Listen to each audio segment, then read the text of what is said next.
Here we go. See? So those are the things we're going to talk about today.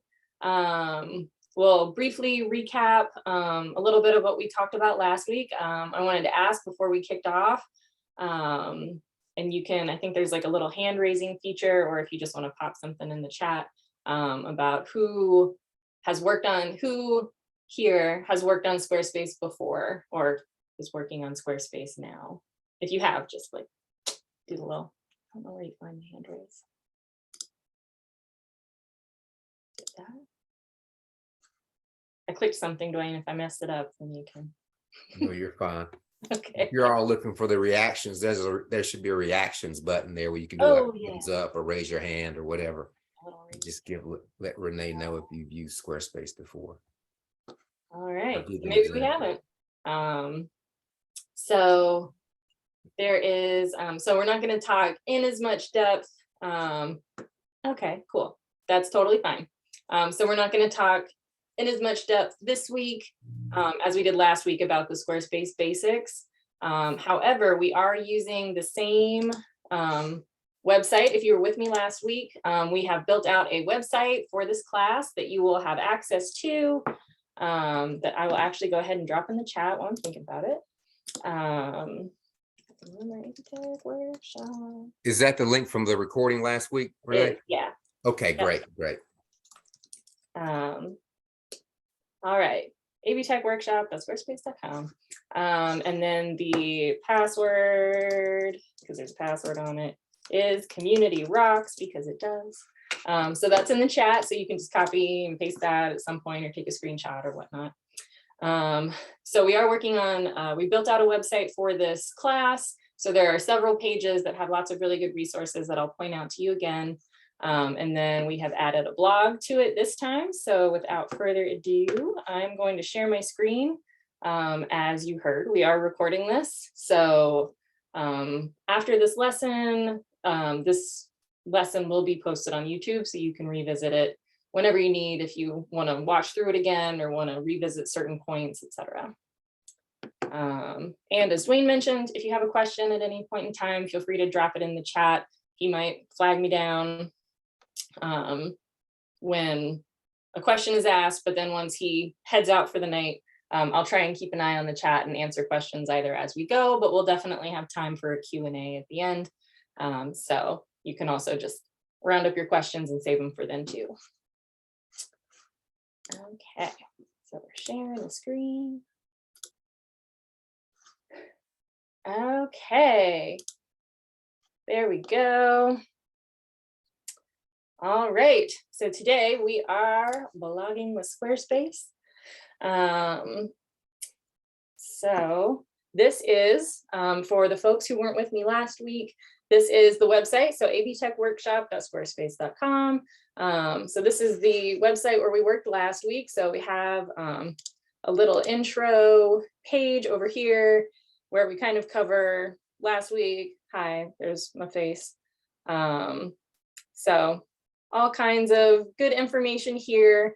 But most of the really good info you're going to find is over here under the basics, where we talk about the structure of Squarespace, how to build out sections of Squarespace, and then how to style your Squarespace site. And on each of these pages, kind of like you'll see with the blog today, I have sections that look kind of like this, where you'll see these kind of collapsible menus right here. And so if you see a collapsible menu, chances are I have linked various things throughout it. And so if you go in there and you click on those links, they will open up very helpful Squarespace support articles. A lot of them have general information. A lot of them have videos that go along with them. So that way you can kind of keep learning and dive a little deeper into the parts of Squarespace that you want to. So again, you'll find these kinds of menus on most of the pages, but especially on the basics on this drop-down menu. Again, today we're going to talk mostly about blogging with Squarespace, and starting with a little section on why you might want to blog in the first place. So I feel like blogs have definitely evolved over the years. I feel like they used to kind of be like the butt of a joke not too long ago where it was like, oh yeah, I've got a blog, and people are like, but blogs can actually be really helpful for a number of reasons. The first is helpful content. And that's helpful content for you and for your visitors. And so what I mean by that is that a blog can be kind of a source of information for articles or things like that. A lot of us might have businesses where we need to educate people on why they might want to use your services, or dive a little deeper into what your services actually are, or if you want to explain certain elements of it, or they can just be a really nice way to explain a little bit more about what you do and why people should hire you or use your services or buy your products. It could be a really good way to expand if you have like a certain genre that you're working in. Let's like say, for instance, I have a friend who has a printing business, and she prints on t-shirts, onesies, things like that, but she's also got a very environmentally friendly angle to her business. So in her blog, she talks about her process, but she'll also talk about the environmentally, she'll have a blog post on environmentally friendly fabrics, or even just environmentally friendly practices or things like that, that kind of relate to what you do, but aren't exactly about what you do, but can still be really helpful for your audience. So it's a way for you to talk about what you do without having to literally directly go network and talk about what you do. And it's also a good way to draw traffic to your website, which is our next one. So the more content you have on your website, the more opportunities you have to come up when someone Googles something related to what you do, or the more opportunity you have for someone to find your blog post and share it. So all of those things can be really helpful as well. So it can be a really good opportunity for bringing people to your website. So then they read your blog, but then of course they're already on your website. So maybe they'll check out what you do, or maybe they'll go and see what kind of products you have, or what kind of services you're offering, or things like that. So blogs can be really helpful to get people to your website and then have them become dedicated customers, or clients or whatnot, depending on what your business is. And then another reason to have a blog, of course, is just a lovely creative outlet. If you like to write, if you enjoy that, if writing about your business makes you really happy, if you really have information you want to be sharing with the masses, blogging can be really helpful for that too. And before moving on, so blogs can take, like the general definition of a blog is just a place online where regular information can be posted. Probably should have started with the definition, but here we are. So yes, a place online where you can regularly share information. Some people might call them articles, but articles, blog posts, things like that. Again, a place for you to share information either related directly to your services or products, or related to things around them. And then of course, why Squarespace? If you're going to have a blog, why would Squarespace be a good place for that? We covered a little bit of this. If you go to this intro page and scroll down a little bit, we talk about why Squarespace is a great website platform in general. And a lot of that is related to being design forward, being really user friendly, both for the person building the website, but also for anybody visiting the website, and all those good things. But why Squarespace for blogging? So for blogging, Squarespace has some built-in, what I just call backend goodies, which is the less technical term, but I like it better. Less technical way of saying that there is a lot to how blogs are set up on Squarespace that is already taken care of. So Squarespace has set up an organizational system. They've set up templates for blog pages. They've come up with a way for all of your posts to be organized, and this is stuff that you might have to actually set up if you use something like WordPress or Webflow or things like that. So it takes a lot of the hard work out of the back-end technical setup. For setting up a blog on Squarespace, you click a couple of buttons and you have a blog.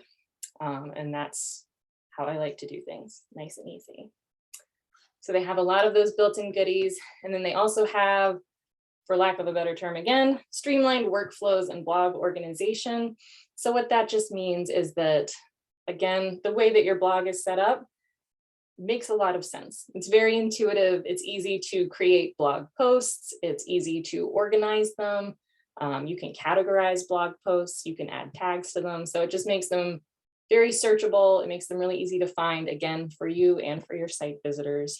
And we're going to be going over that today, how to blog in Squarespace, how that organizational system works, etc. So we're going to talk a lot about that today. And then they also have some really great marketing tools, again, kind of in line with this built-in back-end goodies. The marketing tools built into Squarespace are, well, built in.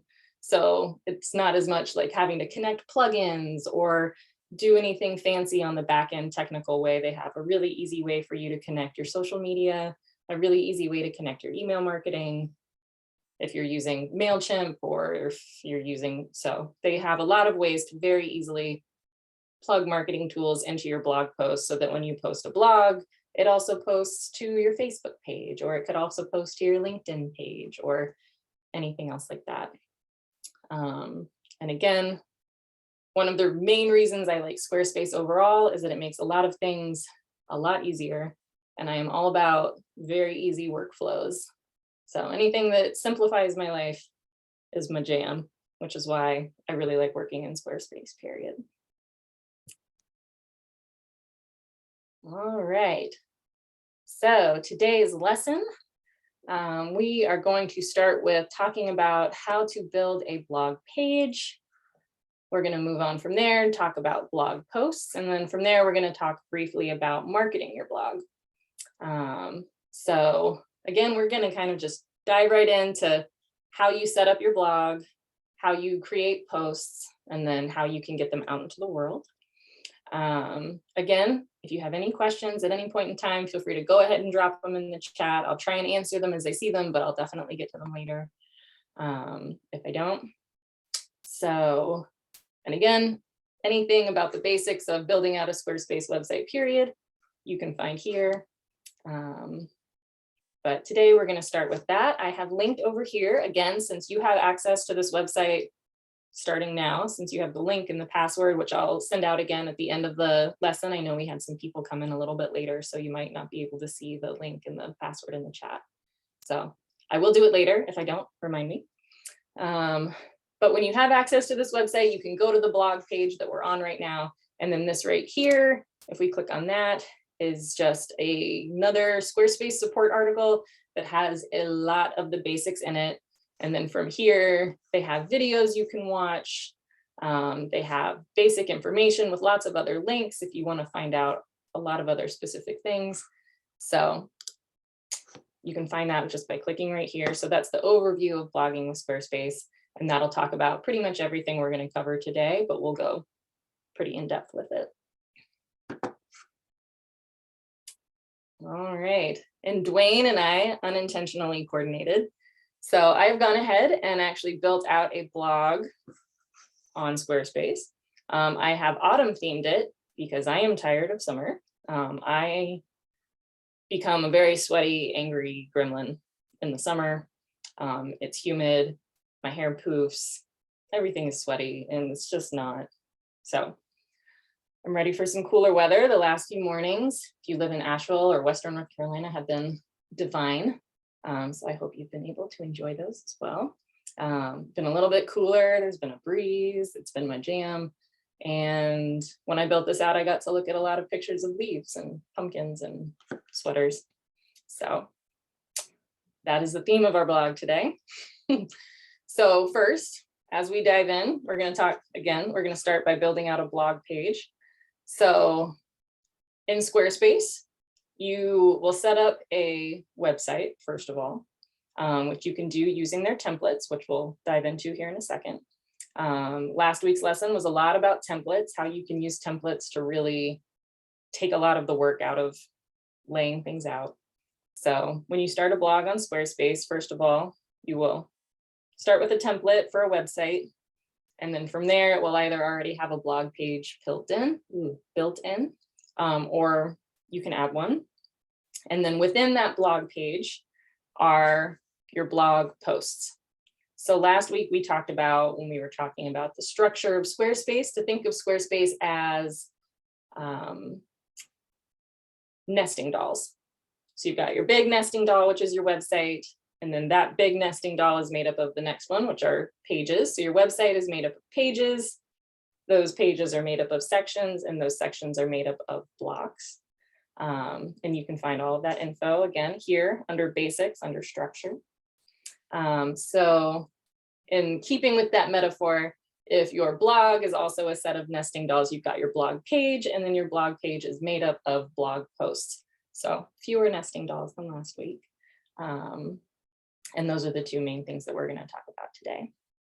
So we're going to start with our biggest nesting doll, which is setting up a blog page. So for those of us that don't have Squarespace, period, whenever you first set up something, or whenever you first set up your Squarespace website, they make it pretty easy. So you will just go to squarespace.com. And this is the page that you will be presented with. If you already have a Squarespace account, you'll have your little account up here. But whenever you're first getting started, this Get Started button is always up here in this left or right-hand corner. Good heaven. So you'll click on that, and then Squarespace will take you right to their website templates. So this basically means that Squarespace has actually built out a whole bunch of websites already. And then all you have to do is pick one that you like, or that you like enough that you won't have to change too many things. And then you can just change the text, you can change the photos, and then you've pretty much got, but they've done, again, that heavy lifting for you. They've laid things out, all that good stuff. So if you'd like to blog on Squarespace, you go to Squarespace, you click Get Started, and then they have ways for you to sift through the template that you'll choose. So we visited this last week, but you can sort through by industry over here, if one of these kind of aligns with yours, but you can also sort over here by type. And so you can go ahead and check blog, and then Squarespace will bring up their templates that already have blogs built in. So again, if maybe you have a, let's do this one. So this is a podcast, looks like a podcast website. So this is podcast on top. So that's my guess. So you can go over here and you can click preview, and you can do this on any of these templates. You can preview them. So if we click preview, it will take you into a preview of the actual website, or you can even click up here and view demo site, and that will open this entire website in a new tab. So that way you can actually see how it looks when it's fully pulled up, when it's completely full screen. You can see what it looks like, how it functions, et cetera, et cetera. So again, you can do that by clicking View Demo Site on any of the templates we were just looking at, but you can also just kind of scroll through them here.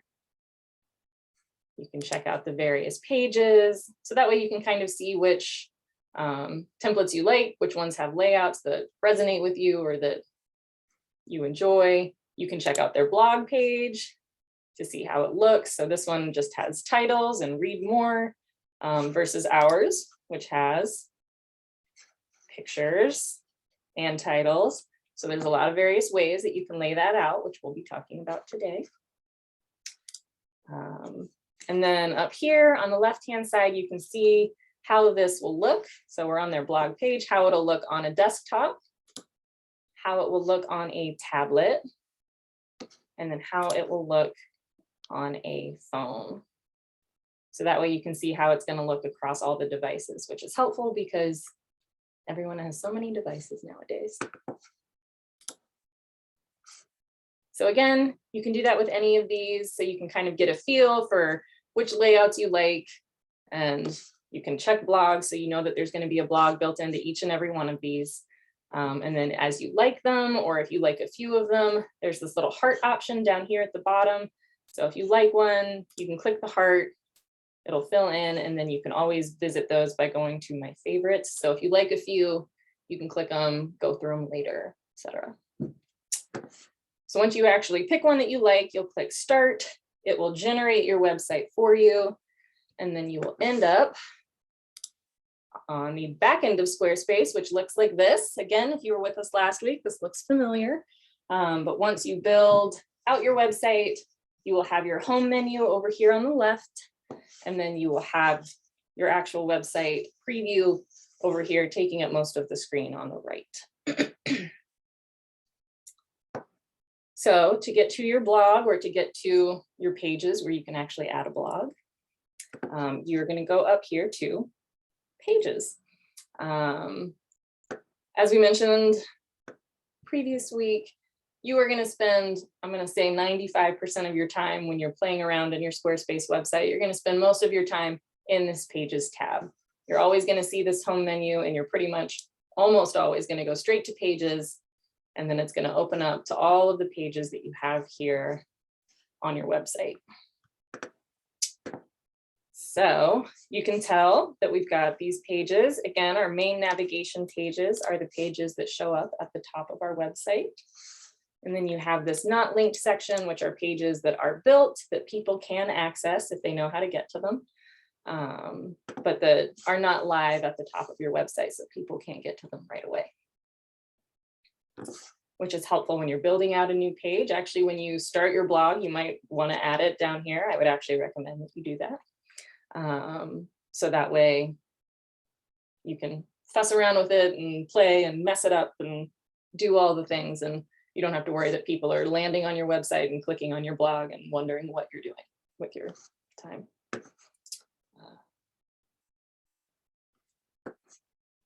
Okay. So you can recognize this page. We are actually on it over here, but here is how it looks on the right, or on the, when you're actually in the back end of your website. And again, you get to the back end of your website by going to Squarespace and then clicking on your account, which they'll have you set up once you actually publish your website. So squarespace.com is how you'll always get into your website. And so over here, you're going to build a blog page. So this is where we're starting. So we're going to talk about adding a blog page. So we just talked about how to get your website template up and running, how you can choose one that you like that already has a blog built in, but I'm still going to talk to you about adding a blog page because there might be a template that you like, or you might already have a website on Squarespace, and you're going to want to know how to start your blog page. So that is where we're going to begin. So whenever you want to add a page, you're going to click on either of these plus buttons. So again, I recommend whenever you're starting any new page that you add it in the not linked section, just to take the anxiety out of the building process. So if you click on the plus button, this is where you're going to access all the different page types. Last week, we talked about using page layouts, which I'll just show you again briefly since we're all here. So if you click on page layouts, these are almost like the website templates we just looked at, but for specific pages. So that way you can start with a website template, but you can add new pages to it that you also don't have to lay out. You don't have to go in here and add this title, add these 3 pictures, add these 3 paragraphs, add these 3 buttons. They're already in there. All you have to do is highlight this text, backspace, add your own. So you can just go in there and swap out content. But again, the heavy lifting has been done for you. So I always recommend page layouts when you're first getting started with your Squarespace website. You can also sort through these by topic or by page type over here on the left-hand side. So you can just see all the different kinds of page layouts you can have. However, when starting a blog, there's only one option for you, and it is by clicking this plus sign. And here under collections, it is going to be the option at the very top. So whenever you're ready to add a blog, you will click the plus button under the pages tab, because again, we went from our home menu to pages. And now we're adding to our not linked section. And we're going to add a blog right here. So you'll click on that. And then it will give you different kinds of layouts to start with. So you can see I started when I built this blog page that we're looking at right now for this lesson. I started with this layout. This layout, for whatever reason, is not loading. I want to give it one more chance. Plus, adding a blog. Aha, it did it this time. So they only give you 4 options. So that way you can, oh, bye, Dwayne. So you've got your 4 options here, so you can just kind of see which one you like best. Do you want to have a picture that shows up that goes all the way across the page? Do you want to have a little grid that looks kind of like this? This one has different sizes of pictures. This one just has them stacked on top of one another. So whichever one appeals to you most, there is no best one to have. So that's, again, visually whichever one you'd like. And so whichever one you like, you will click on. And then once you click on it, it will give you the option to name your blog page. Maybe you want to name it blog, but maybe you want to name it articles, or maybe you want to name it, you know, news or whatnot. And keeping that in mind, that it is still what Squarespace calls a blog, but you can title the page whatever you want. So we could title this news, and then maybe on your website, this is a page where each of your posts is news going on with your business or regular updates or whatever you want it to be, which is both the beauty and the intimidation of a blog, is that you can turn it into whatever you want and write about whatever you'd like. But now we're in this box over here, and that needs to be explained as well. But for that, we are going to actually go back to the blog that is already set up, which is up here. Okay, so, so this is our blog right here. So the first thing we're going to talk about, we just went through all of these steps, but here they are as well. We went to our home menu, we clicked pages, we clicked the plus button, we added our blog, we selected a blog layout. You can change this later. So you don't have to agonize over the decision, or if you chose one and you don't like it, you can always change that. I'm going to show you how. And then we entered our page title, which for the new one we just added, we called it news. But for this one, this page, I called it the blog. Which again, you can also change the name of your blog later. So from there, we are diving right into styling our blog page. So first and foremost, whenever you actually start a blog, so like this page right here, this is the page we're actually on right now, is a blog page because you can add sections above and below your blog.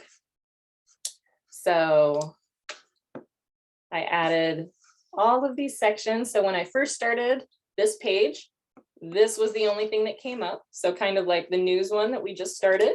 If I click on that, you can see the only thing that is there are these blogs right here. But if we clicked on edit up here, which remains the same for your regular pages and for your blog page, clicking edit in the upper left-hand corner is how you're actually going to edit the page itself. So if we click on that, it does its thing where it opens full screen, so you can see what it's going to look like when people are actually landing on your website. And then as we scroll around, you can see that the add section button lights up. And so if we click on that, that is where we can add, again, we have the option for templates. So we don't have to worry about creating a blank section and adding pictures, adding text, adding all kinds of things. It's already added for you, and all you have to do is change out a picture and change out your text. So you can add these like on this page. I started with this section and then I added a little heading section. I added this section right here that goes over the why. This section where I talk about our lesson, and then underneath the blog, I have all of these that we're using as we go along throughout each step that we're going to talk about today. So you will start with a certain blog layout, but then you can customize that page to have a header, an introduction paragraph to the whole blog. You can have sections underneath it. So you can really customize this page to look however you want to look. It doesn't just have to be your blog posts. It can be more than that, but it also can just be your blog posts. So you can get as detailed slash fancy slash designery as you want, or you can keep it as simple as you'd like.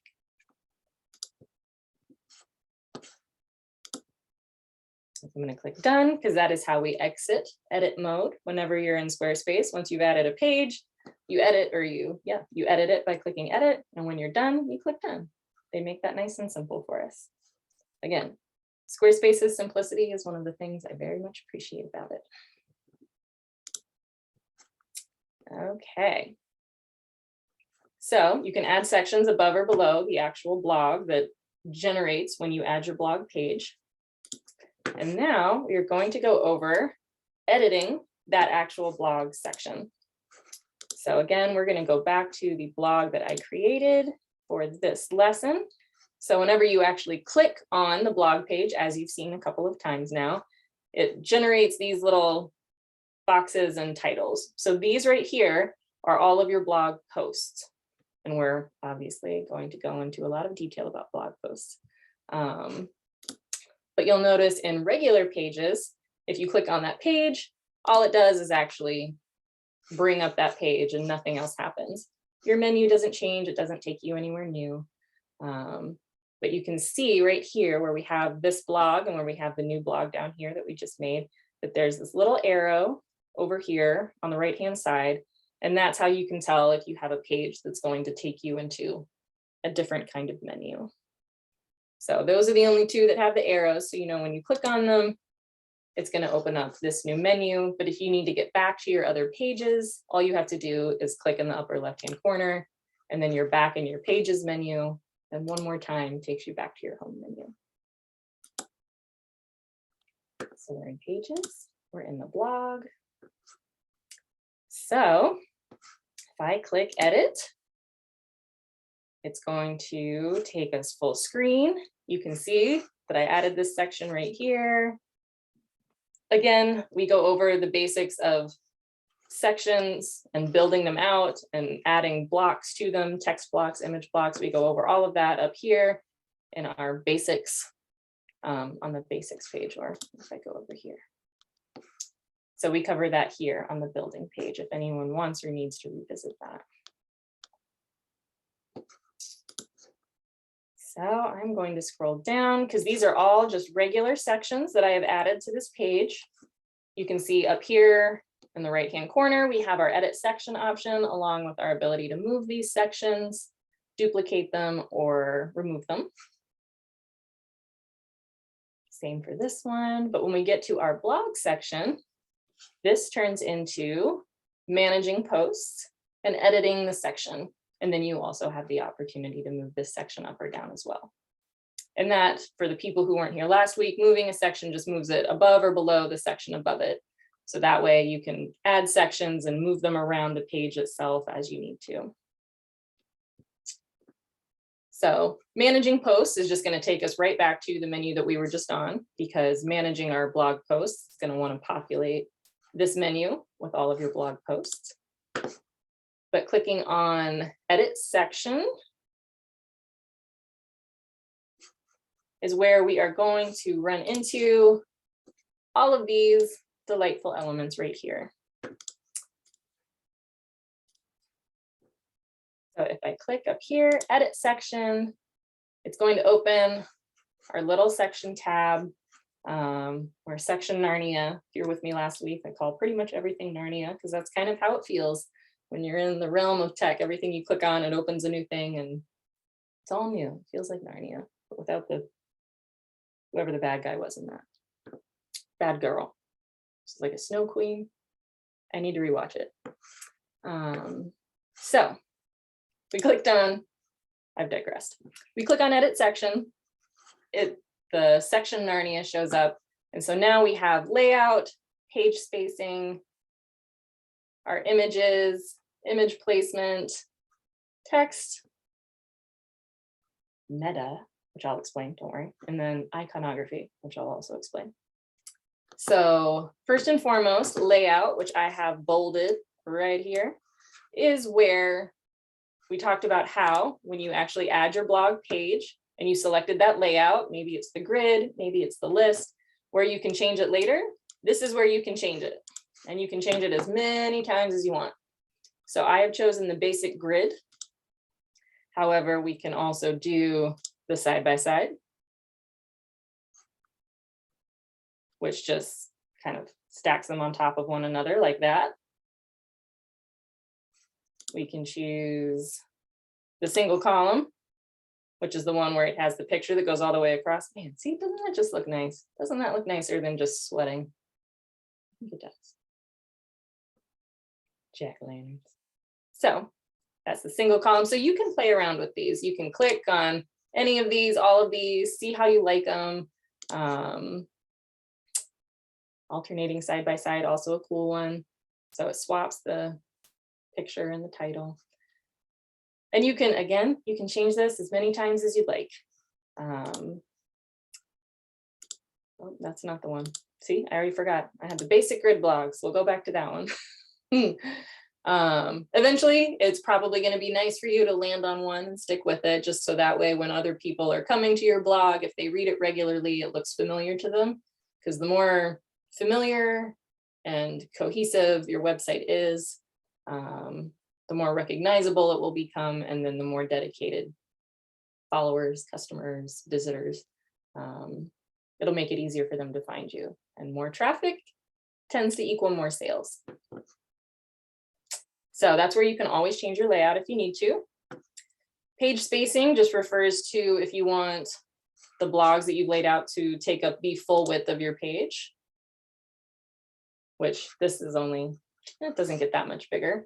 Or if you want it to be a little more inset, so a little more in the center of the page. And then some of these settings are going to vary based on the layout that you have. So since I have a grid layout, they want to know how many columns I want. So I have it set on 3, but I could have 4 columns if I wanted 4 posts to a row. I could have fewer if I wanted 2.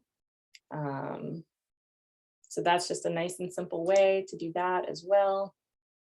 And then again, since we're in page spacing, it lets you basically play around with how much space you have between each of these posts. And you can either change that number here, or you can use this right here. And you can see the more space we get, the bigger this, I think what Squarespace calls this a gutter. So the bigger the gutter gets. But I think this was 30 beforehand, and I liked that. So I'll just type it in. Nice, I dig it. And then it's the same with vertical spacing. This will change how much room is between each row of blog posts. We are going to actually create a 6th blog post today during this lesson. You can change your image placement. Do you want it above the title, below the title? Aspect ratio refers to the pictures. So I have my pictures set to be kind of vertical, but they could be square, or they could be vertical. So this just changes your photo size essentially. But I like to have, if I have pictures with my blog, and this is just a personal preference, I like for people to be able to see the picture and the title without needing to scroll.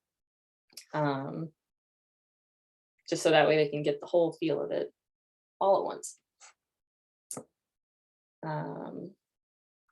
So then we've got our text. So you have a few options. You might have seen when we were changing layouts that a date would appear above the title, or there would be a read more link, or things like that. So you have the option to have those things. Or you might see blogs where they have the title, and then maybe they have like a couple sentences that are basically like a little intro paragraph or something like that.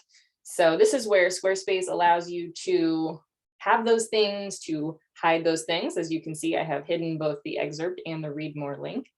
But if we turn those on, show. So now we have a space for a little intro paragraph. We have the read more link. People can obviously also get to your blog post by clicking on the picture or clicking on the title. So again, these are all personal preferences. I do, on this page that I have built out for you guys, have some best practices down here at the bottom that I'm going to cover when we wrap up the lesson. But as far as these things go, having an excerpt, having a read more link, those are completely up to you. There's not a ton of research or data that shows that having an excerpt but not having a read more link gets more people to read your stuff. So there's none of that really going on. So this is more of a looks thing and what you want, which is always very important. What you want, how your site looks to you, how it feels to you, it's always going to be important. So I'm going to go back and hide these because I just don't feel like it. I will also be showing you where you can add an excerpt. We'll talk about that when we talk about blog posts. And then you just have more spacing options.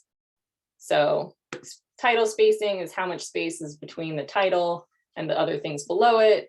Do you want your title to be able to take up the full width of your image, or do you want it to be a little more inset? Things like that. Meta. So meta just means if you want people to be able to see things like the date that the blog was posted. If I click on that, people are able to see that. If I go down here and I want people to see the author, if you are going to have multiple people who are posting blogs on this website, or multiple people who have access to this website, if you've got team members or things like that, and you want people to be able to see who's writing what, you could say author. These have all been written by me, so there's not a whole lot of variety there. But you have two options or two opportunities to basically showcase more things about your blogs, should you wish to do that, which I do not. So we're going to go back to none on that. And then delimiter style, I'm gonna be honest, I'm not entirely sure what that is. Oh, I know what it is, but delimiter seems like a needlessly fancy word. But when you have more posts than are displaying on your actual blog page, then there will be iconography down here at the bottom, so that people can tell that you have more pages of blogs to read. So you can have them be those little bullet points. You can have them be a pipe, so the longer ones, dashes, spaces, so you get the picture. But I have only created 5 blogs for this particular lesson, so we do not have the iconography or delimiter style at the bottom. But I think you get the gist, and if you don't, ask me. So those are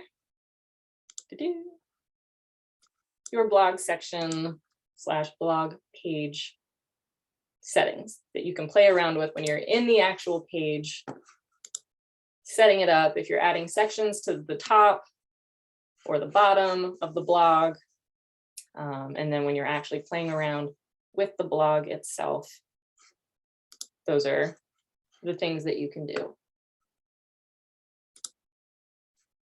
And then before we dive into actually writing out blog posts, we're going to talk about your blog page settings. So you might be asking, didn't we just talk about that? Is that not what that just was? No. So our blog page, when we're in there and we're editing, so this is what, again, is a Squarespace or is a page section. So if we're going back to our nesting dolls from last week, we've got our website, which is made up of pages, which is made up of sections, and then all sections are made up of blocks. So this was us talking about the section, this blog section itself, but talking about the settings goes back to the actual blog page. And so the blog page has settings.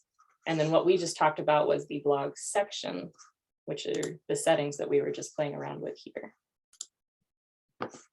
So to access those, we're going to go up here. We're going to save what we've done. Again, for those who weren't here last week, when you've edited a Squarespace page, it gives you the option to either save the work that you've done or to discard the changes that you've made. And this can be helpful if you've accidentally deleted something, or if you've done something wonky and you have no idea what it is, or you've made a change and you hate it, but you don't want to do the work, just put it back the way it was. You can always just click discard, and it'll revert back to what it was beforehand. So to access the settings of your blog page, you're going to go to the gear icon next to your blog in the pages menu. You can also access it when you're in your page, when you have your blog posts right here. You can click on the gear icon here at the top, but you can also find it right here when you hover over your blog page. The gear icon will appear here as well. So if we click on that, we've got more Narnia. So these are your blog settings. It'll say it right up here in the upper left. So this is basically the behind the scenes to your blog page. So this is where you can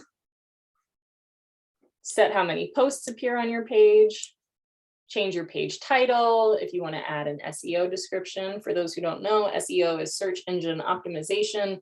That is text that you can add to your website pages that could help them to come up in Google searches if people are searching something related to the services or products that you offer. You might hear that terminology thrown around a lot. So that just means being able to come up on the first page of Google, which is everybody's dream. And it's also where you can add a social sharing image. So if someone shares your blog page on their Facebook or on their LinkedIn, you might see whenever you share a link that a picture just kind of generates whenever you're sharing a link. So this is where you can control which picture shows up when people share your blog page. So first and foremost, these general settings, this is where you can change the title of your page. So page title, navigation title means what it's going to say when it's up here, if you have it in your upper navigation. The URL slug is just your website, www.yourwebsite.com/. So this is just how people are going to actually get to your blog page. You can change this. It will automatically fill in with whatever you name your page, usually. But if you want to change it, you can down here. There's a couple of other settings, but right here is important because this is where you can control how many posts show up on your blog page. So right now, on this particular page that I've built out for us, you only see 5, but that's because I've only written 5. But if I were to write, well, I didn't write them, guys. I didn't write. I copied and pasted a whole bunch of text from other places. But for the sake of the lesson, when you write your blogs, if I were to write 15 more blogs, then there would be 20 of these. So there would be another row down here, another row down here, until you could see all 20 blogs. And then underneath that is where you would see, read more older posts or older posts this way, or our little delimiter style with our bullets or our dashes that tells people that there are more blogs to sift through if they just want to go searching through them. So you can make it as few as, I don't even know, is it 1? Yeah, you can make it as few as 1. So like, let's say if we set it to 3 and I clicked save. Every time you save something, Squarespace does its little flashy thing. And then if we scroll down, you can see that despite the fact that I have written 5, it's only displaying 3. And then it has this over here down in the bottom right. So then if we click on that, and scroll back down, then you can see the other 2 posts that we were talking about.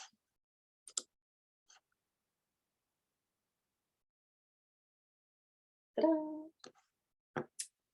So again, we did that by going to our gear icon here and going to the blog page settings. Honestly, I'm not entirely sure why that is on the blog page settings instead of on the section settings. I do wish they were together, but thus Squarespace did not consult me first. So I'll just scooch it right back on up to 20 so I don't have to think about it when I build new ones. And then this is where you have those other options that we were just talking about. So we just talked about how you can set how many posts appear, how you can change your page title and the URL. So adding an SEO description and adding a social sharing image. The SEO, you can just click over here. So this is where you can add a title. It'll show you how it's actually going to show up. If it came up on Google or if it came up on any search engine, they're like, oh, this is how it's going to display. So if we started typing in a description, I know how to spell this. Then you can see that that automatically populates, so you can kind of keep an eye on how it's going to look. So that's where you can drop in an SEO description if you would like. And then right below that is your social image. So this is where you can add a picture if you have a very specific picture that you want to come up whenever you share your blog.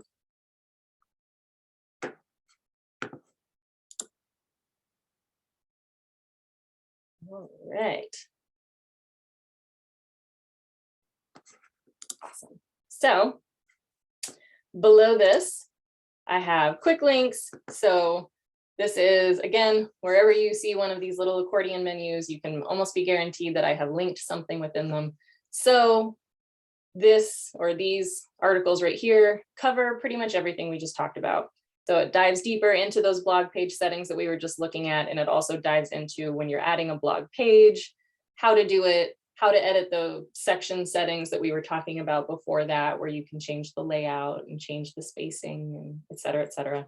So if you want to dive deeper into that, or if you need a refresher or want to learn more, then you can just come here, you can click on that, and then it's going to take you to those specific sections of this particular article.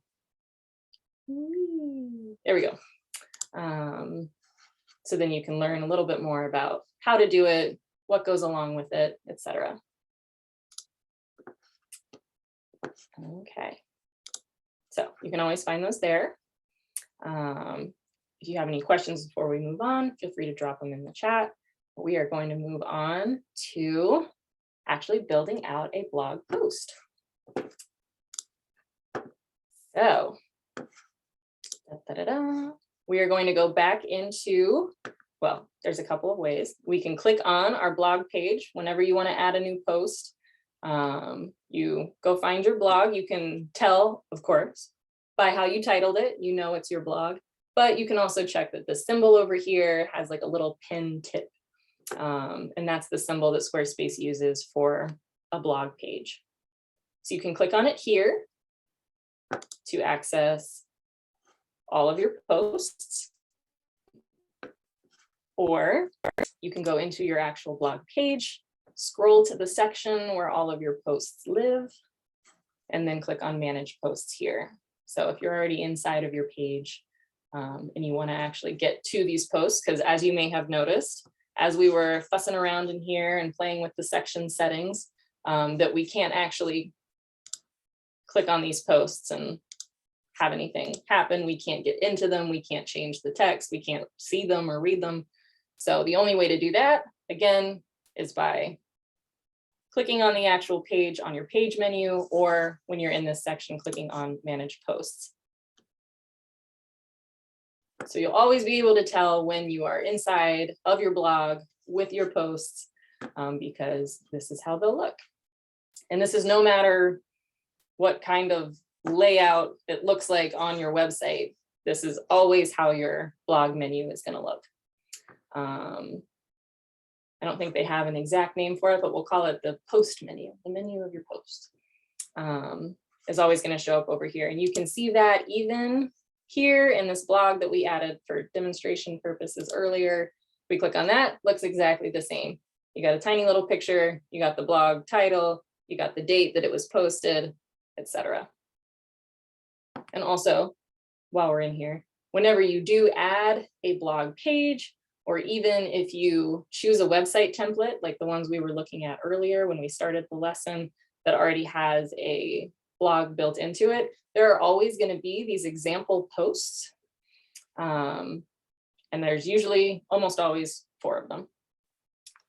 It must be Squarespace's lucky number, I'm not sure. So you can delete those, or you can work within them if you like the way that they're laid out. But just wanted to put that out there. So there's always going to be example posts that you can either start with, or that you can write your own and then delete those later. So to create a new post, this has all of the steps that we're about to dive into. So no need to read them verbatim. Again, you have access to this page. You have access to these accordion menus, so you can look at them anytime you need to after this lesson. So I just listed the steps here, but of course we're going to talk about them and I'm going to show them to you. So first and foremost, I will say that when I eventually, the way I like to create new posts is by duplicating an old post because it saves me a lot of time laying it out. But we want to start from scratch so that you guys know how to do this from scratch. So we're going to start there. So to add a blog post, you go into your actual blog page, it brings up your post menu, and then you are going to click the plus button. Boom. Automatically adds a post, automatically opens it up. It is ready for you to write magical things. So it is going to open up a full post. So this is where you're going to enter your title. And we are actually going to build out this blog post. So as I mentioned, my blog is autumn themed because autumn is the best. Summer is very terrible unless you're at the beach. That's the caveat to summer. You got to be at the beach. For that to, anyway, so we have our autumn post. So I'm thinking that the new post is going to be about food. We're gonna, yeah, let's talk about food. And not just because I'm hungry, although that's also a reason. So let's say, again, since I'm not actually going to write this post, because I actually truly don't know anything about food. And if it weren't for Pinterest and cookbooks, I wouldn't know how to cook at all. I can't cook without a recipe. It's just, I don't know what I'm doing. But let's pretend. So we're going to say that these are the 7 best recipes. Did I spell that Nope. Did I spell it right that time? Yes. 7 best recipes for your autumn potluck. Potluck? People still have those. So you'll either write in your title or copy and paste it if you've already written it elsewhere. A lot of people do that, by the way. If actually writing in Squarespace doesn't feel comfortable or it's just not your jam, you can write on your notes app, you can write it in a Word document. You can, you know, if you feel better saving posts or whatnot that way, you can write this elsewhere and then just copy and paste it into your blog post. So we're going to do that. So this one, I will click on, click on that one. So this is what the inside of this particular blog post looks like. All of these blogs I've laid out a little differently just so you can kind of see the variety of stuff you can do. So let's just pretend that this is the blog post that I have written. So I'm going to copy it. I'm going to go over here. This is my brand new blog. So then I can paste my text in here. And then we can just say like, okay, cool, there it is. And then we have a variety of options here. But let's rewind slightly. Let's go back to the blog page. And go down here to our steps. We are creating a new post. So we click the plus button. Here's my note about how you can duplicate a previous post if you want to, if you like the layout. We added our title. Every new post includes that text block that I just pasted some text into. This was already here when this blog post opened up, which is nice. I appreciate that. They're already ready for you to drop in your text. You can add more blocks. Again, going back to our nesting dolls, blocks are the smallest nesting doll when it comes to Squarespace. Got website, pages, sections, and then you also have blocks. So blocks are how you build out a section. For instance, this is an accordion block within Squarespace, this little menu that I've got right here. this is a text block. And then you can see over here that this is a text block. And then you've got these little plus buttons. And wherever you see the blue line and the plus button light up, that is where you can click and get access to all of these Squarespace blocks. You can add images, you can add a gallery, you can add a button, a line, more text. And again, as I mentioned last week, it's always helpful whenever you have your Squarespace website to just build out a test page in that not linked section where you can just click on all of these, see what they all do, play around with them. And again, I will be honest, even as a Squarespace designer who's literally in here every single day, I use like maybe the top section. It's very rare that I even scroll through all of these blocks. So don't be intimidated by how many there are. Even designers, for the most part, use a small number of these. So the ones you'll probably end up using the most are the text block, images, maybe a gallery, and then buttons, which are basically glorified links, ways to have links to either other parts of your site or other websites elsewhere. So these top four are really the ones that people use the most, which of course is why they're at the top. Again, we cover a lot of this in the basics and our building page. I'll actually just jump over there real quick. So this is a recap for people who were here last week, but for people who weren't, down here, we have our basic blocks. So I have links again to these blocks that people are going to use the most. So that way you can watch videos on all of the different things you can do with them, ways to use them, what everything means. So you can always go here if you need or want to dive more in depth on the various blocks that you're probably going to use within Squarespace. So don't worry if you weren't here last week or if you haven't played around in Squarespace before. So we've got some helpful links for you. And again, that is basics and building right here.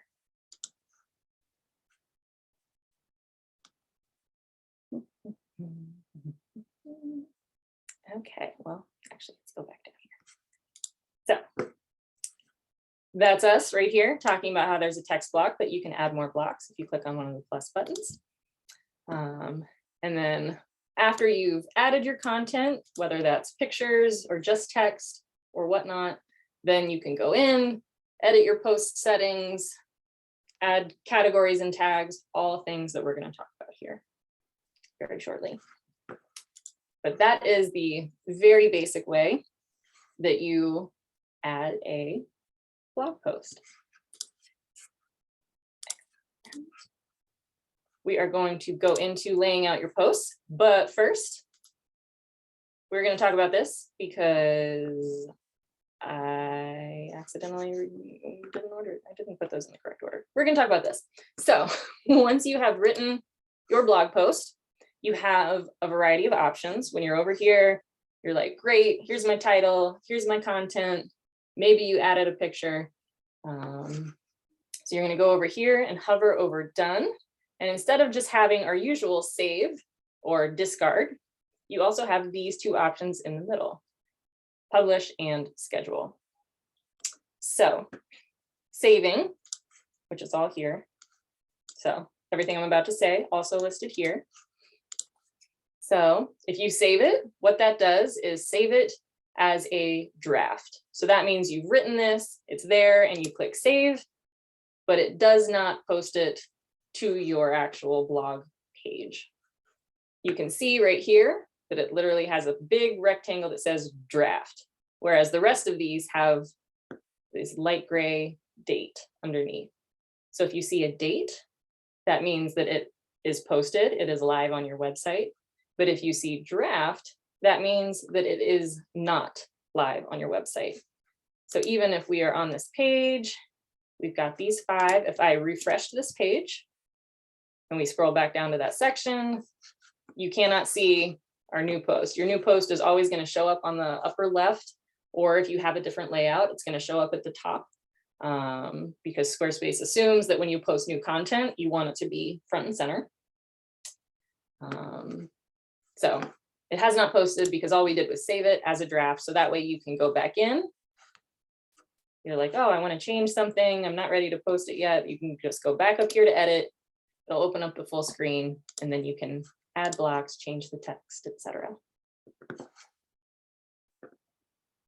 Other option you have is publish. So maybe you got your text on there, you got your pictures, you're like, okay, I am ready for this to go live. If you click publish, then it will publish to your website. However, there are settings that we have not played around with yet. So I'll still do it so that you can see what it's going to look like. So now you can see the little draft box has gone away. It has an actual date. And if we go over here and we click refresh, there it is. It doesn't have a picture. I am going to show you where you can make that magic happen. But you can see that if you click save, it saves it as a draft. If you click publish, it automatically pushes or publishes it to your website, and it's going to show up. There is a way to change that we are going to cover when we talk about your post settings, which we'll dive into here in a minute. So saving saves it as a draft, publishing it makes it public, or you also have the option to schedule, because you saw that option there. And you can do that if you are scheduling, if you want your post to post by itself at a later date. This is a very nice sort of set it and forget it sort of deal. So that way, if you're going on vacation, but you want your regular Wednesday blog post to post at 8 a.m. like it does every Wednesday, but you don't want to have to think about it while you're at the beach or wherever you're vacationing, just go to your happy place. Then you can schedule it for that Wednesday at 8 a.m. And if we did that, well, I'll show you that. Anyway, it'll give you the option to choose a day and a time. And then instead of saying draft like it did just a minute ago, it'll be a big rectangle that says scheduled. And it'll have the time next to it for when you've scheduled it. So that way you know it is scheduled, it is going to post, and you don't have to do anything else. And then the last option, you also have an option that I will show you when we're actually in our post settings for review. So again, if you have multiple contributors to this blog, or if you have multiple team members who are going to be working in this website on this blog, maybe there are people who write the blogs or put them out there, but there's going to be an editor who wants to go through and make sure everything looks good, that the correct pictures are in, that the information's correct, whatever reason you might have for having someone check the posts before they go live. There's an option to set it for review, where whoever comes in here who needs to review anything, there will be a little option up here at the top that'll say new post to review, so they know that there's something that they need to check on. Okay, so before we dive into our post settings, we're going to talk about laying out our posts. So if you were with me last week, we talked briefly about the difference between what Squarespace calls Fluid Engine and the classic editor. This is also something that we have talked about. This is actually on the intro page, which I'm not sure if I linked or not now that I think about it. Nope, I didn't. Anyway, so Fluid Engine versus the classic editor within Squarespace. Fluid Engine is just a way of laying out blocks within your Squarespace page sections. So over here on the actual blog page,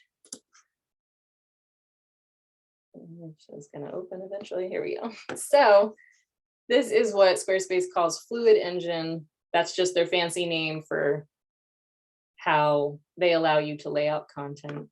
So you can see up here, there's this option right here to add a block. So if we click on that, all of these options come up that we actually just saw when we were inside of our blog post, but it's just a different way of doing it. Because you remember in our blog post, there was no button up here on the left, but when you hovered over this, there were plus signs at the top and at the bottom. So if you see little plus signs at the top and the bottom of any block that lights up, that means you're using the classic editor. And then if you have this add block button in the upper left, that's how you can tell when you're using their new layout method, which they call Fluid Engine. So I just wanted to make that distinction because laying out your blog posts is going to be slightly different from how you lay out the rest of your website, because Squarespace just rolled out Fluid Engine, so it's still new. So they haven't integrated it into the actual blogs yet. I think that's their plan for down the line, but just in case it's not, I want you to know how to work within the classic editor as well. So I'm going to click on this blog. This is the new one that we're writing today. So if we click edit down here, you can see again, there's no add block button up here, but there are plus signs right here. So that's where we would click to add a block. And you can see if you hover over this, you hover over the plus sign, the blue lines shoot out from either side of it. So this is telling you that if we add a block right here, that is where it is going to go. It's going to go all the way across the top of this text block. So let's say we want to add a picture. So we'll click the plus sign. I want to add an image. I think I just clicked gallery on accident. Whoa, I don't know what that was. Ah, we're going to talk about that in a minute, don't worry. Plus sign. Image. Okay, so now we've got a really big image block. So it went all the way across the top. Going to add an image. You can find out all of the stuff about adding pictures and what I'm doing right here, again, by going to our basics page and going to building and then clicking on that link down here at the bottom, basic blocks, and clicking on image blocks. And that'll go over everything that I'm about to do, just in case you weren't here last week when we went over image blocks. So I'm going to add a stock photo. So I'm going to go down here to browse stock images. I don't want to pay for it, so I'm going to use the free images. What would you bring to an autumn potluck? I'm automatically thinking pie or chili because that's just where my brain goes. Let's look at chili. Okay. Wow, actual chilies. That's cool. Ooh, that looks good. I want the picture to be more like fall themed, but you know what? I like this picture. Looks good. That looks yummy. Now I'm hungry. So I'm going to choose that photo. There it is. That does look really good. So, yay. So there's that picture. And now you might realize or recognize that as we're scrolling around here and we see all these little plus signs, that there are plus signs above and below things, but there are no plus signs on the side of things. So what if we wanted this text to be beside this photo? So this Squarespace is still a drag and drop editor. Fluid Engine gives you a lot more flexibility with the dragging and the dropping. You can pretty much drag and drop things anywhere. You can resize this image just by clicking on it and dragging at the corners. You cannot do that in the classic editor. So to move things around in the classic editor, you usually have to add the blocks you want, and then you click and drag. And as you drag, you're going to see blue lines light up. And again, this is telling you where, if we dropped our text block, wherever this is, that is where it's going to land. So I want it to be next to this photo. I'm going to drop it. And that is how you can make that or move those things around. Yes, Melanie, I am going to post the link at the end of the lesson. It's the same one as last week. So if you still have that one's still going to work. But I am going to post that because we had a few people come in late. So that way everyone has the link and the password for the site. So now once these things are next to each other, then you can make the image bigger or smaller, or the text take up more room or things like that. And that again is a little bit different from, well, a lot different from how the Fluid Engine works, because Fluid Engine, you can just kind of size these by clicking and dragging on the corners. So I just wanted you to know that laying out your blogs is going to be a little bit different. Unfortunately, aside from the blogs that automatically populate, remember I told you that no matter what blog or template you start with, you're always going to have 4 example blogs essentially. So if you like the layouts of those blogs, you can keep them, but otherwise there is no blog post template. So we've got templates for websites, we've got templates for the blog pages, we've got templates for sections. We do not have templates for actual blog posts. So you will have to lay those out yourself. But there's lots of fun ways to do that. And all you have to do is click the plus button, add the things that you want to have, an image, some text, maybe a gallery, and then you can just click and drag them to wherever you want them to be. So don't worry about that too much. So we'll just say this is how we want this layout to be. I'm going to go up here, click save. Da, da, da, da. Yay. So that was us talking, we're down here, about laying out posts. So again, the note, I'm using classic editor only, using the plus button to add blocks. And then the one last thing I'm going to show you is how you can use what they call spacer blocks to create columns. This might feel a little complex. If it doesn't land, don't worry about it. Because again, most of the time you can just add your blocks and then drag them around to be where you want them to be. Or you can also, if we want to add, I'm going to click this plus button. You have a block here called a spacer. So spacers are how you can go ahead and essentially create columns. So if you know you're going to want a photo next to a text box, you know that going in, you can click the plus sign, add one spacer, add two spacers because we want two columns, and then you can drag these spacers next to each other, and then you can see that you can add things underneath just those spacer blocks. So then you can add an image, or you can add a gallery, or you can add more text, or let's say you wanted 3 columns, maybe you can click and drag. So whenever you drag these spacer blocks next to each other, they'll automatically resize so that they take up the exact same amount of space, which is nice.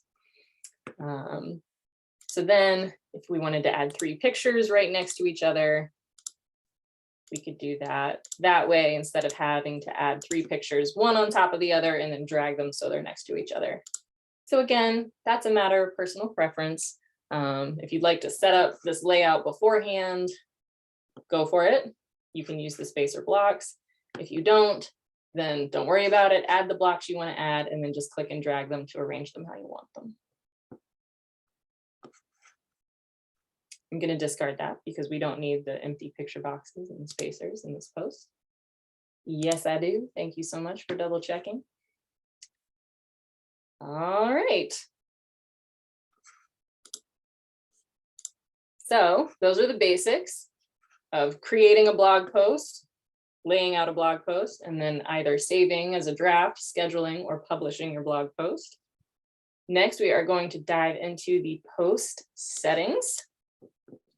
Oh, excuse me. And those can be found right here and these 3 little dots. So first thing that's going to open anytime you want to edit your post settings. Post settings are going to cover a lot of stuff that we're obviously about to dive into.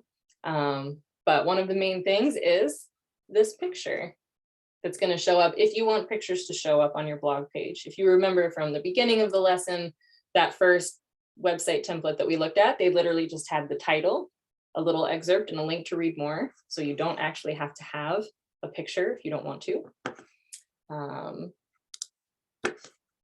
But if you do, then being able to actually add an image is important. You can see that we added a picture to our blog post, but that did not automatically add it to the main blog section or the main blog page. So to get to these or to access these post settings, you are going to click on the 3 dots. I'll actually add that over here. I meant to do that. And so when you click on those, you're going to go here to settings, and it's going to open blog post setting Narnia, where you're going to have all of these options, all of which we are about to cover. So each one of these menus right here has its own little drop-down menu here. So if you're looking at this website later and going through all of this stuff, that's where you can find it. So first and foremost, when you open your blog post settings, it's always going to open to content, and the thing at the very top is going to be your featured image. So again, the featured image is the picture that is going to show up on your actual blog page. And unless you set a very specific social image, it is going to be the picture that generates if and when you share this blog post on your social media, on LinkedIn, or pretty much elsewhere across the webosphere.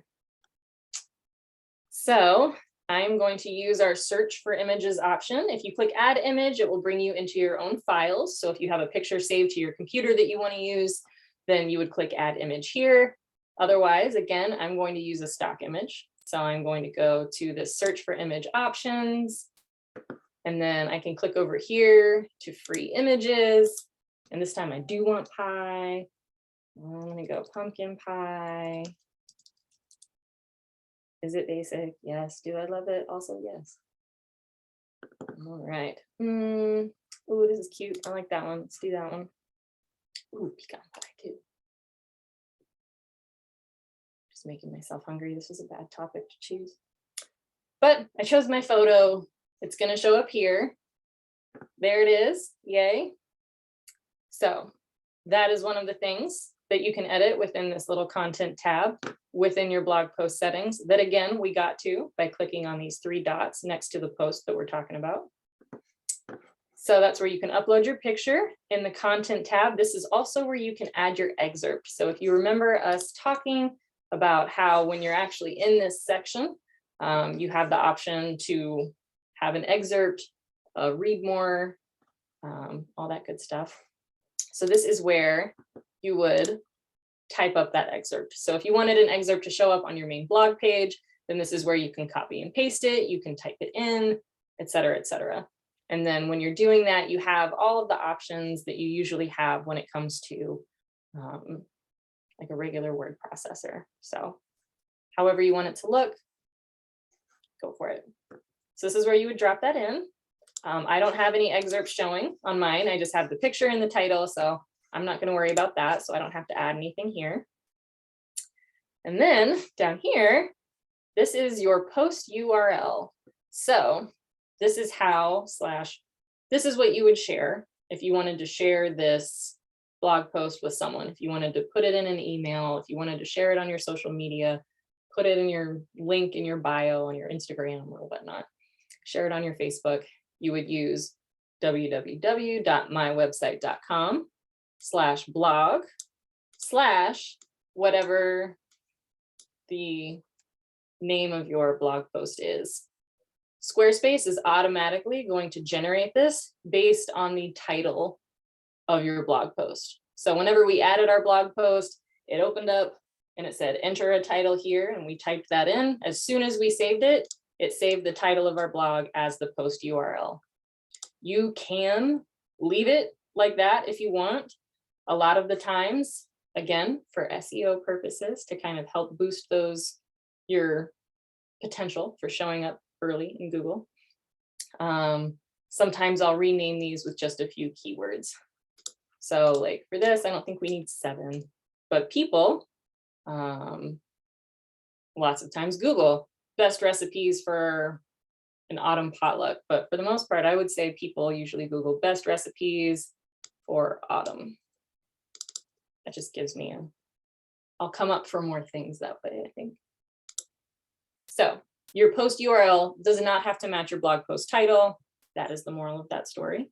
And it's also an opportunity for you to maybe be searchable in a more general sense. Author, that's just me. Again, if you have multiple contributors, this will be a drop-down menu and you'll have the option to change that if you want to. And then that's mostly what you're going to use this for. The picture, the excerpt, changing your post URL if you want to. Again, not necessary. And then if we click save, you can see that this went from being blank to actually having a picture with it. So now if we refresh this page, our picture showed up. Yay. Exciting. So again, all of this is listed under content, all of the different things you can do. And then I have, of course, links next to each one of these. So that way, if you need to dive deeper, you have a question, you want to just get more basic information on all of the things we just talked about, you can click here and find out more. The next one is the options tab. That is, again, this one we're just writing, we're clicking the dots, we're going to settings. Options is going to be a treasure trove of other things you can do. So let's say you wrote this blog, you clicked publish, you did not mean to click publish. You meant to save it as a draft and now it's live on your website and you're like, oh shit, there's no picture, I didn't finish it, it's not done. This is where you can come to, you go to your blog setting, your post settings, you go to options, and at the very top, it's going to tell you, hey, your blog is published, but you can click on this. You can click on draft. They'll put a little check mark next to it. You can save it. And then again, you see the rectangle with draft. And if we refresh this page, it goes away. So no worries if you accidentally post a blog that you are not ready to post. You can change that. And again, you do that by going to your settings, going to options, and it's at the very top just to make it nice and easy. So this is also where you can mark it for review. Like I mentioned earlier, you can go ahead and publish it again, or you can go here and schedule it. And so if you click on that, this is where you have the option to choose a day, anytime in the future, and even the time of day that it's going to post. As soon as you do that, you would just click save. We'll just say we want this to post tomorrow at 6. And now that's again, the rectangle, tomorrow, 6:09 p.m. So you'll always be able to see if you've scheduled posts when they're getting ready to post. But we like this. It has a picture with it, makes us happy. So I'm just going to check published again. So again, we are in our post settings. We're talking about options. We were just playing around with the status. Now we're going to talk about tags and categories. And this is where that organizational system that I mentioned earlier comes in with Squarespace. So these are ways that you can easily categorize the stuff that you're posting about. So I'm actually going to go to categories first. So let's say I know in my autumn themed blog that I'm going to talk about some food. So I think that might be a category. Maybe the next post will be all about pies. Maybe some lifestyle. So talking about decorating, decorating for fall or for Halloween or whatnot, throwing a Halloween party. And then maybe activities. Talking about hiking. I didn't spell activities right. That's cool. Hiking, beautiful places to hike, where you should take a road trip, which Blue Ridge Parkway overlooks provide the best views, et cetera, et cetera. And then you can add more as you have more, but this is a really nice way for viewers on your website to be able to read similar content. If they really like all of the food stuff that you're posting, then they can search through all of your blogs just based on which ones are related to food. So I just find categories a really nice way, even if you're not fully sure what all of your categories are going to be. Even if you don't think you need that organizational system, it can be really helpful just down the line. And then tags, you can be a little more generous with. So if we're in tags, this is about pies, chili, whatever else you wrote about, autumn themed food. So this can be a little more like keyword-esque. So keywords are basically what people use to search things, or how people search for things. So this is where you can kind of dump in some keywords, and they don't have to be like broad categories. They can actually be really specific. So that's the best way to think of it, is categories are like, what categories are most of my posts going to fall under? And then tags can be just really specific to that post. And again, both of these things help people to search content through your blog, but it also helps you to come up sooner in Google searches, because Google will pick up on these as well. The next thing you have is the opportunity to turn comments on or off for a post. So if you're writing something and you really don't want people to be able to comment on it, you can turn them off, or you can go ahead and turn them on. If you know people are going to ask questions and you want to answer them, or you want people to give you feedback. So this just gives people the ability to comment on a post underneath it. Or again, you can turn that off. You also have this option down here, if you have your comments on, to set a time for when people can no longer comment on it. So if you don't want people to be able to comment on it after December or something, or whatever reason you may have for eventually wanting to disable your comments, they give you that option here. And then there is this option called featured post. This is just another way for you to categorize and organize your blog posts. If you have ones that are either really popular, or you know you're going to want to be at the top of your blog page at all times or something like that, then you can turn it on and say, this is the post that is quote unquote a featured post. And that way it'll come up at the top of your blog page. But I'm gonna leave my comments on just in case people have recipe questions to ask me about my chili.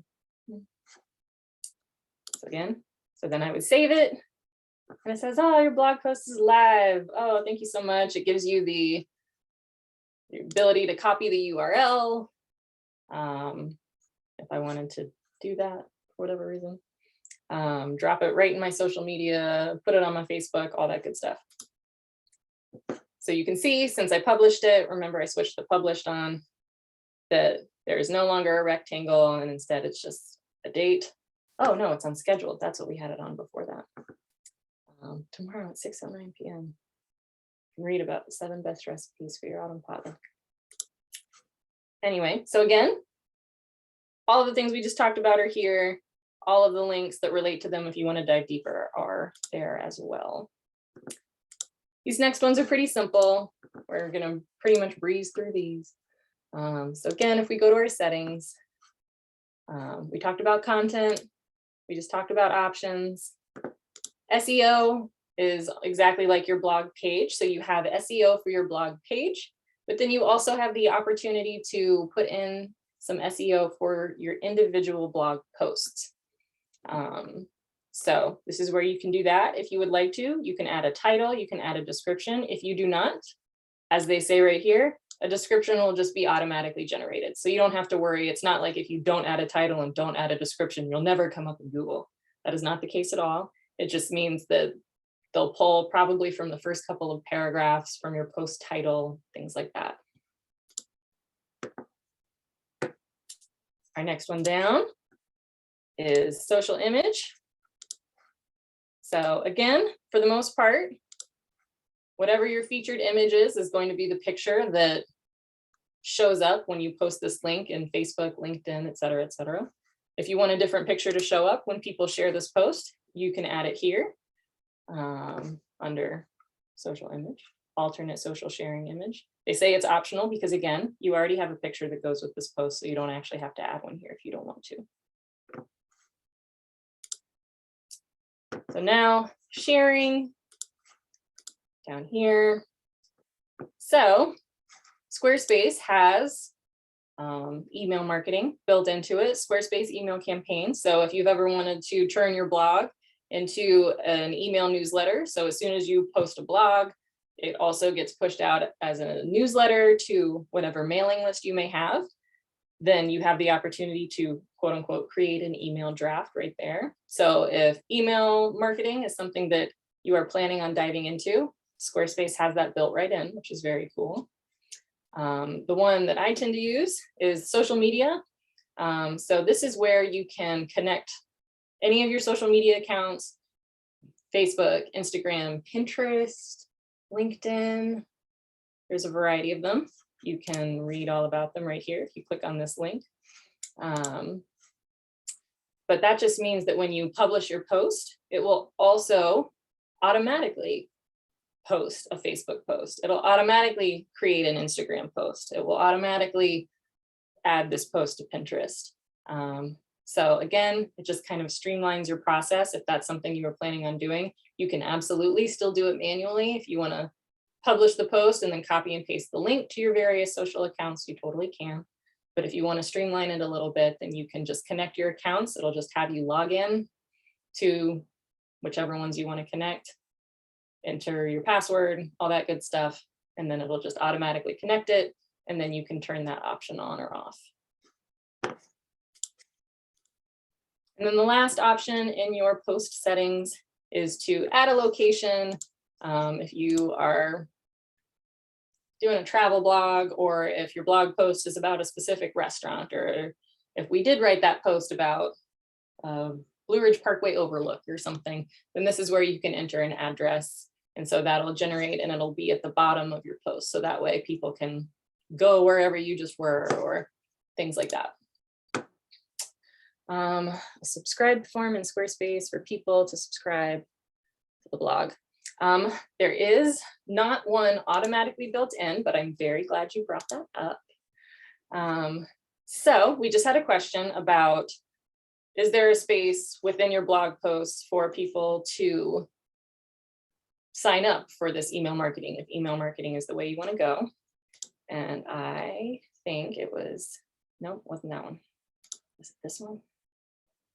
Okay, so again, I kind of mentioned how I have different blog layouts. You can go through them after our lesson today and kind of see if there's ones you like, etc.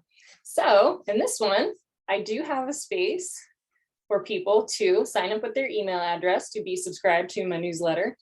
And I did that by, when I was in here laying out this blog post, this is a newsletter block. So again, we're talking about Squarespace blocks. Blocks are the things that make up a page, or in this case, a post. So if we click on this plus button, again, you're mostly going to use text, images, galleries, buttons. But down here, you also have a newsletter option. So that's what this is. So if I double click on here, this is where I can change this title up at the top. I can change the description right here. I have a little disclaimer about I'm not going to sell your email addresses, etc. You can change what the button says. You can even require a name field if you want people to enter their first and last name along with their email. And then we're right here under this storage tab is where you can connect to whatever email campaign you're using. So if you're using the Squarespace email campaigns, it's automatically connected, but you can also connect it to MailChimp if you use MailChimp. I don't actually know. Some people say Zapier, some people say Zapier. I'm not going to pretend that I actually know how that's pronounced, but it's another way that you can connect a variety of things. And then you can also connect it to Google Drive. So all of these are already built in. So especially MailChimp, since that's a very, very popular one for email marketing. But you do have to add this yourself to answer your question. So you would lay out your blog, you would add a newsletter block, and you would connect it to whatever email campaign system you're using. And then that would give people who land on this blog the opportunity to go ahead and drop their email address in. And that also brings me to when you're writing your blog posts, if I had laid this out, to be honest, I would probably just go over here to this blog post. I would click these three dots. We've been in settings this whole time, but then you have this duplicate option underneath it. So I could just click on that. It's going to automatically add it as a draft. Anything you duplicate, it's not going to publish automatically. It will be a draft. It will be the exact same thing, except for it will say copy. And so then I can go into edit. I can change the title. I can change the text. I can change these pictures, but I don't have to lay out the text block and the gallery block and the newsletter block. They're already there. All I have to do is delete this, add the new text, go into this gallery, delete these pictures, add new pictures, and then my newsletter block is already there, so I don't even have to think about it. And I don't want this to publish because this is, again, this is a copy. Don't want that to publish. And I'm actually don't need this one at all. So I'm going to click these three dots, and that is the last option you have, is to delete a post. It will always ask if you're sure. If you say yes, and that was an accident somehow, there is a recycle bin at the bottom of your blog post. There always will be, and it keeps any deleted posts for 30 days. So then you can just click on these dots and click restore, or you can empty it if you want to. But another fail safe that Squarespace builds in that I have definitely used before, I have fully deleted a blog that took me a very long time to write, had an absolute meltdown before I was like, oh, just kidding. Okay. So coming up kind of on the end of this lesson, I'm going to talk briefly about different ways to market your blog. So if you're into blogs, you're going to write one. How do you get it out into the world? So I've got some tips right here. Again, lots of links, all this good stuff here. So SEO descriptions we've talked about a few times today, so I won't linger on this, but you really can improve your ability for people to find you, how people in the industry say, find you organically. So if you hear someone say,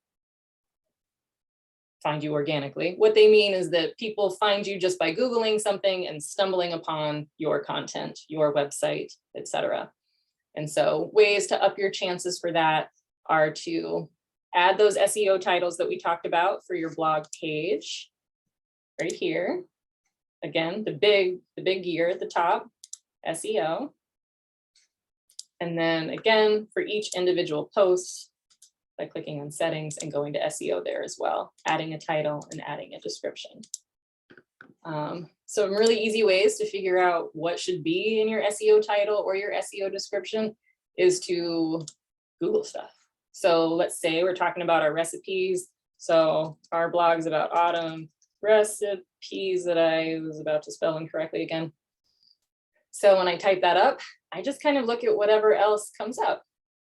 So vegetarian, so do I have any vegetarian recipes? Maybe I do. So then I can start kind of compiling what people search for the most whenever they're searching for whatever the topic is.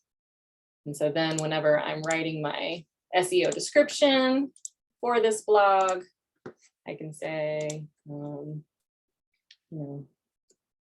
get your new favorite vegetarian autumn recipes here. And it can be that short. It's just things like that. What you cannot do, or you can, but I wouldn't recommend it, is just go to this description and type in autumn recipes, vegetarian, blah, blah, blah. Like you don't want to do that because Google, who apparently makes all the rules, which is really annoying, they're like, oh no, they're trying to get found. And then they get really weird about it. Anyway, there's a lot of weird rules for SEO. There are people who specialize very specifically in SEO because it is its own world. So if that feels complex, it feels like, nah, thanks, I'll pass, that is okay. It is just a good way, should you want it, to get found, again, quote unquote, organically. So that's going to up your chances of getting found just through Google searches. Another good way is to track your analytics. So analytics, we have been, as I mentioned, in our pages tab this entire time. We've spent this entire lesson in pages. Again, 95% of your time is going to be found there or spent there. But down here, we have this analytics tab. And this is going to give you some insight as to who is visiting your site.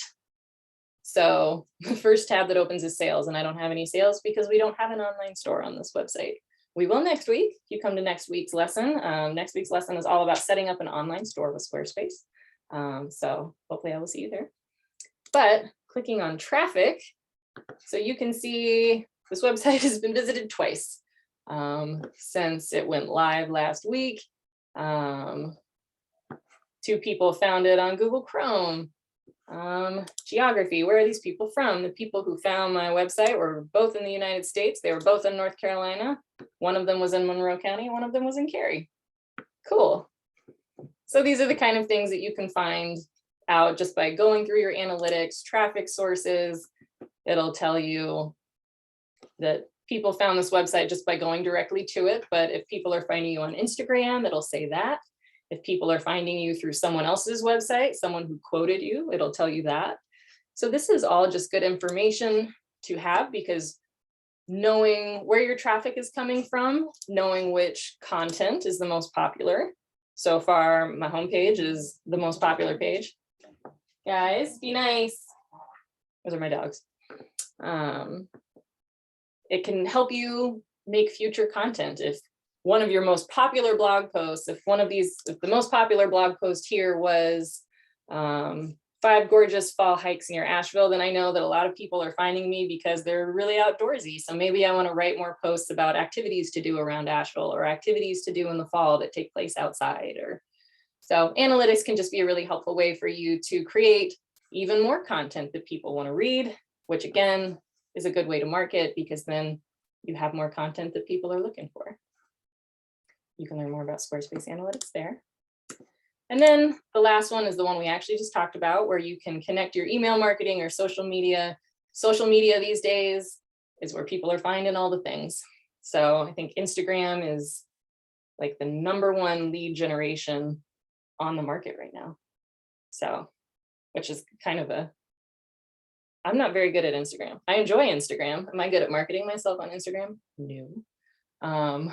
But of course, there's plenty of other ways to market yourself, your services. AV Tech actually has specific classes on customer discovery and ways to market. And they have free business counseling where they can connect you with counselors who can help you figure out the best ways to market, the best avenues to use.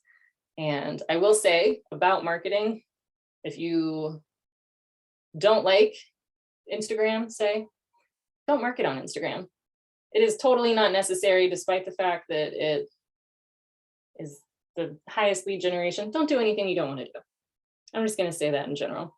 Just for your life happiness, your business happiness, there are plenty of ways to market, and you should find the way to market that you actually enjoy the most. So if you're more of a talking to people sort of person, find networking events and talk about your services and tell them about your blog, or send your blogs to your friends and family. But email marketing and social media are just the token ways to reach a lot of people.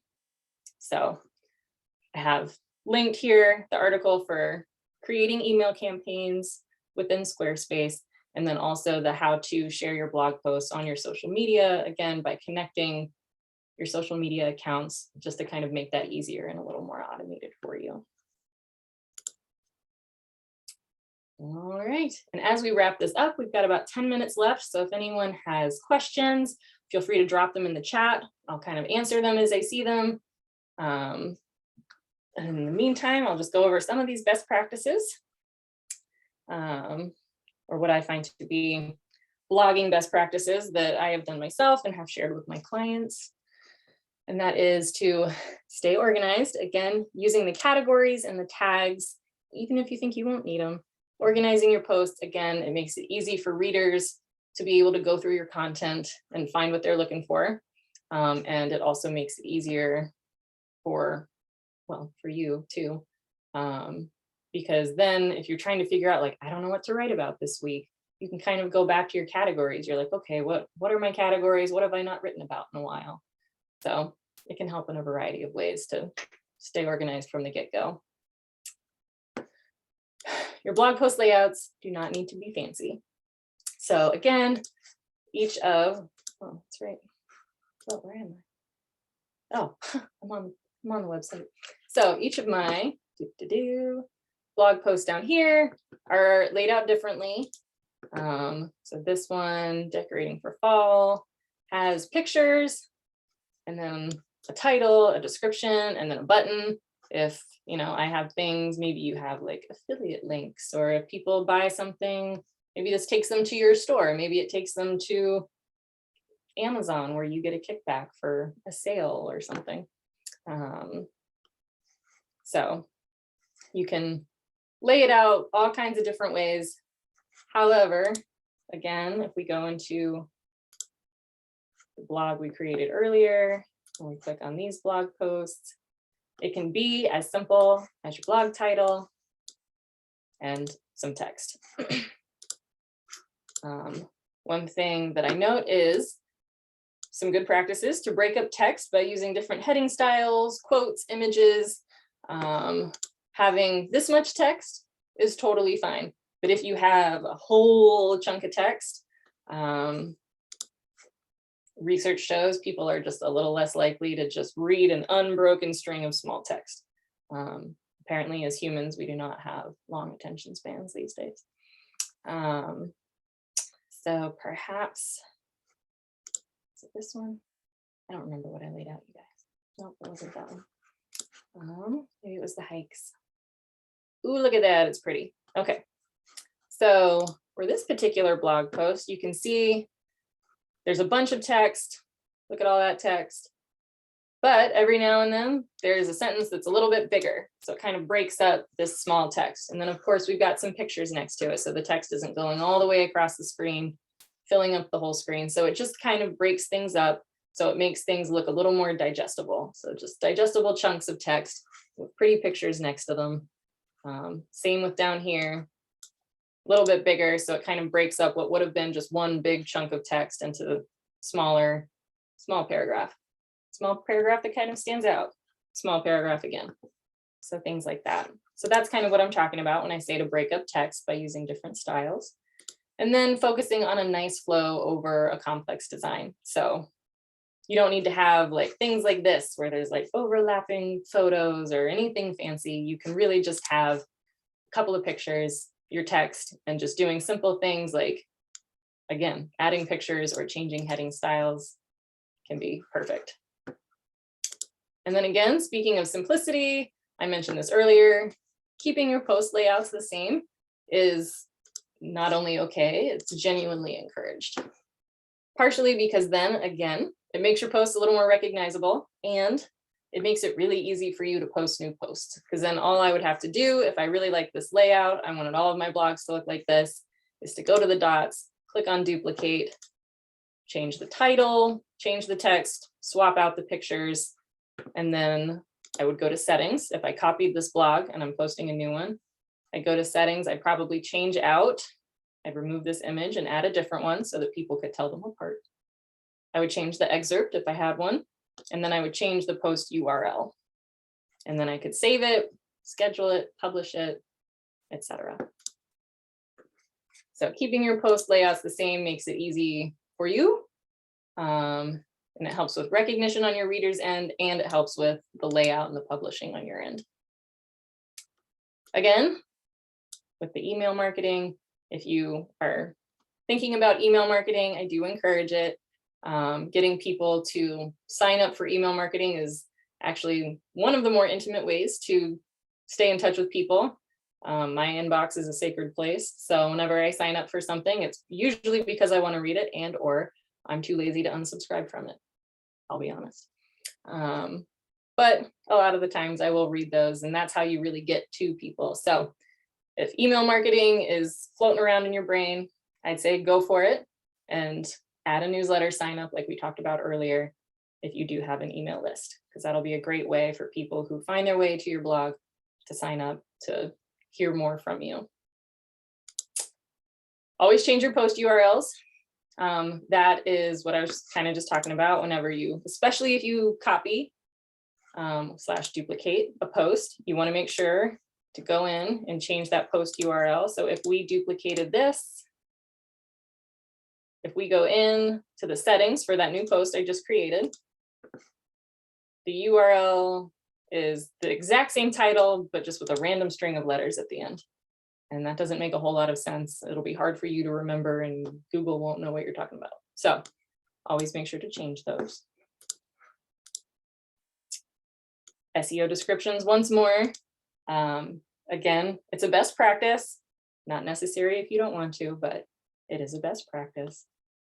And then the last one, use Google to help with snappy post titles. So getting / naming your posts something that people will want to click on.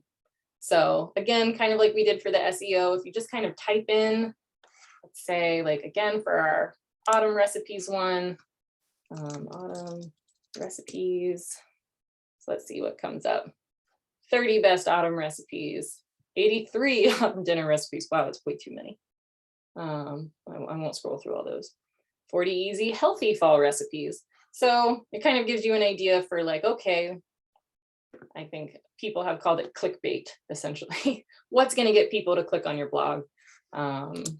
So coming up with titles that are, again, something that people are going to want to click on is always a good practice. Just so that way you can get people into your website, into your blog, loving what you're doing, loving what you're talking about. And that, again, the more traffic you get to your site, the more people who read your stuff, the more people who are likely to check out your services, to want to know more about you, to reach out to you. And that's just another excellent way to generate some income. Oh, question. Email marketing campaign you recommend for a solopreneur beginner? I do not have a lesson currently with AB Tech set up for going through Squarespace's email marketing campaign. That's usually the one I recommend for people who are just getting started, especially if they have a Squarespace website, just because it's really nice to keep everything in the same place. Again, if we go to our main menu, we were in Pages most of this time. We talked a little bit about analytics, but if you go to this marketing tab and you click on email campaigns, it takes you into a whole arena of getting started with Squarespace email campaigns. Templates, creating them, building your email list, things like that. And it's just, I like having all my stuff in one place. I like being able to edit my website and play around with my email list and do all the things I need to do in the same space. However, MailChimp is also a very well-known one. And MailChimp is also a good one to use just because that is what they do. MailChimp only does email marketing, whereas Squarespace does web design, scheduling, email marketing, membership. Squarespace is kind of an all-in-one sort of deal, but MailChimp is also a good one as well. I do, as we're closing this out, over here under our Keep Learning tab, up at the top is a little more information about me. I do offer Squarespace lessons. So you can sign up for a one-on-one lesson. I offer 1 or 2 hour lessons. I even have a little code here for you guys if you do want to sign up for a personal lesson, just to get a little bit of money off that. So if email marketing campaigns are something that you want to do and you want to have someone really walk you through it, you are welcome to sign up for a lesson with me. And that is the very sole thing that we can focus on. So there's that option as well. All right. One very last thing, I actually just had a question. You're very welcome. Asking about a search bar. And yes, I can actually do that really quickly because it's very, very easy. So wherever you are, whether you're in a blog post or if you're on a different page of your website, one of the Squarespace blocks, go down towards the bottom where it says filters and lists is a search bar option. So if you click on that, automatically adds it. If you want people to only search a specific page, if you want this search bar to only bring things up from your blog or only bring things up from something specific like that, then you can click on that and choose it.